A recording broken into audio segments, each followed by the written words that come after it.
Welcome to Live From Here. I am Louise Palanker. Yesterday, I received my brand new iPad. Thank you, UPS man. I've been playing with it, and I have more to tell you.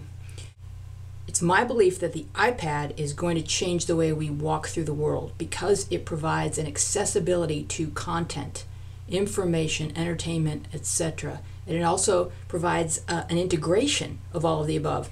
I'll give you an example. I'm reading on the Kindle. Let me bring up the Kindle.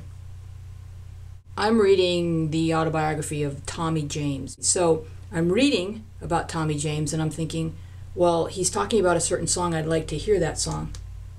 So I downloaded some of the Tommy James music. Everyone, we got to get together now. And then I'm thinking, well, but what does Tommy James even look like?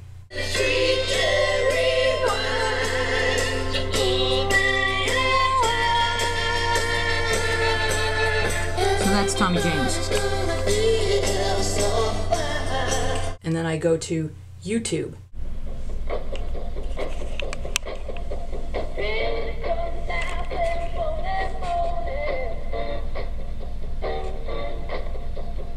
Wherever your curiosity is taking you as you're delving, into a subject matter, you can take it further. I do have some things to tell you after having played with it a little bit. First of all, it's way too glary. It's like a mirror. So I'm going to be looking into to see whether or not there's some glare screen, anti-glare screen that I can apply to it. Another thing I was sort of exploring is the difference between the iBooks and the Kindle, which I already have. Now, I had been reading Kindle books on my iPhone and having no problem with it. A lot of people would say, oh, I don't want to read on a phone. It's too small. Well, now you've got something that's a lot bigger than a phone. But the question for a lot of people will be, do I want the Kindle application or do I want to read the iBooks? At first, I thought that the iBooks were going to be a lot more expensive. A little more glitzy, and, a little more glamour, but more expensive. So I'll show you the difference if you're into reading as I am.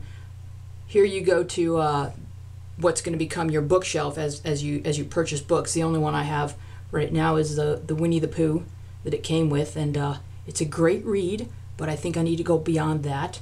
So let's see, library, and then store, and then their store is pretty tricked out. It's pretty neat. It loads, and the first thing you see is the comforting face of Oprah. That's how you know everything's going to be okay. And the prices, I thought on announced that they were going to be more like $12 because all Kindle books pretty much, I think, are $9.99. And these are coming in at $12.99, some of them. This one's $9.99. So they're going to have to get competitive. Upon first blush, the interface is going to be more fancy than that of the Kindle, and we can download a book and then we'll see if that holds true. But even just checking out a book, you check out a book and then to close out of that, you just tap the screen and it goes back in. Who's into finding out whether or not Abraham Lincoln's mother was a vampire? Anybody? So this one's $9.99. You can read the reviews. And then you tap and it goes back to here. So I haven't bought one yet, so maybe we should buy one. Or maybe I can buy Oprah's magazine. Wouldn't that be fun? Let's see if I can do that. Featured. Oh, this is Oprah's book club.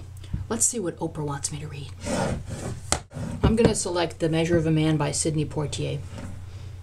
And this is coming in at $12.99. So you buy it. Sidney went up to my shelf. I'm going to type in my password. Don't look. Okay, Sidney's downloading. And then let's see if I can show you how that looks compared to.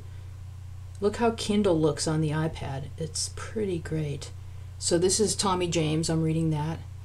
And it doesn't have the page flipping effect, but once you're immersed in the book, I really don't know how important that is.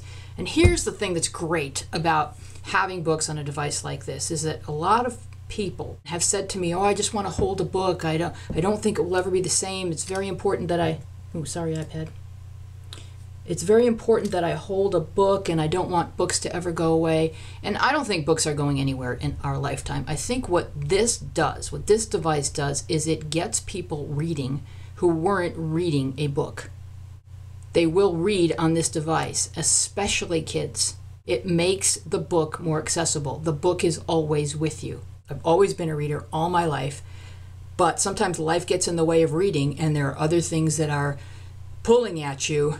But when you can lay in bed with the lights out and have something that's backlit and doesn't disturb the person, or maybe the people that you're with, you're going to read more. And anything that gets kids reading more is what I'm all about. So I am a huge fan of this, and I think it's the most important application of this device, because it's the same size or bigger than a lot of books. If kids haven't been readers, I predict this will get them reading. And that's what's important, is that 50 years from now, 100 years from now, whether or not there are still books being printed, people are reading. Let's not get too caught up in, oh, I don't want books to disappear. What's more important than books is reading. So let's try and remember that. This will get people reading. Look, I'm reading about Tommy James and the mob. You know, it's a great read. Here's another thing I wanted to say to you guys. Yesterday, when I was playing around with my pre-existing apps, such as my beloved Doodle Jump, what I didn't realize yet was that if you press the little 2 times or 1 time, it will enlarge. And for a lot of games, such as the masterfully created Doodle Jump, it really doesn't matter if you lose a little bit of the resolution. It's all about the gameplay. And if you can get this guy to take up the whole screen, fun awaits you. See? There he goes. This is the best, huh? Because look how big our Doodle Boy is. Let's get the beanie. Yeah, we got the beanie. Okay, so everybody wins. Ooh, sorry, Doodle Man. Even my book journals, which is not yet developed for the iPad, if you enlarge it, yeah, it's a little grainy, but look, it's my dad. And you can read it. It's huge, and you're doing this often, but take any given app that you've already purchased and just tap the little 2 times, and there you go. And I don't really think it's going to make a huge difference. That guy scares me always. In your enjoyment of the game, it's just going to take up the whole screen. And so, there you go.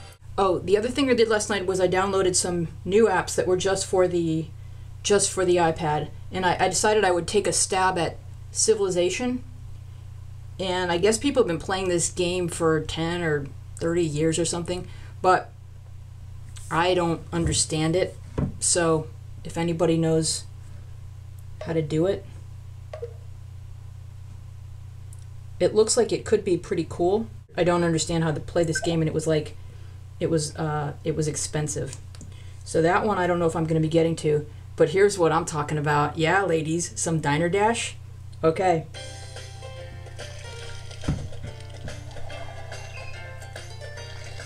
Go Flow! Yeah. So, it's pretty cute. Watch what happens. You get your peeps, right? And then you gotta move them over. But you want the blue ones in the blue chairs. And there's no room for you two yet. Okay, but you two can have a seat. And then they want some of that, and they want some of that. And then you do that. And then if there's 2 people that want the same thing, you can combine them. And then they want you to help cook. Watch this. Stir. Uh-huh, right? Ooh, their food's ready. There we go. All right, ladies. Oh, I'm sorry, you guys. You could sit here. And they want a hamburger. Okay, so see, we're having fun. I think the potential of all kinds of time wasting mixed with all kinds of productivity is going to create some weather patterns that are just like bizarre. And I'm excited to move into the future with my iPad. And with that, Live from Here is out of here. Thanks for being with us. Here's me turning it off.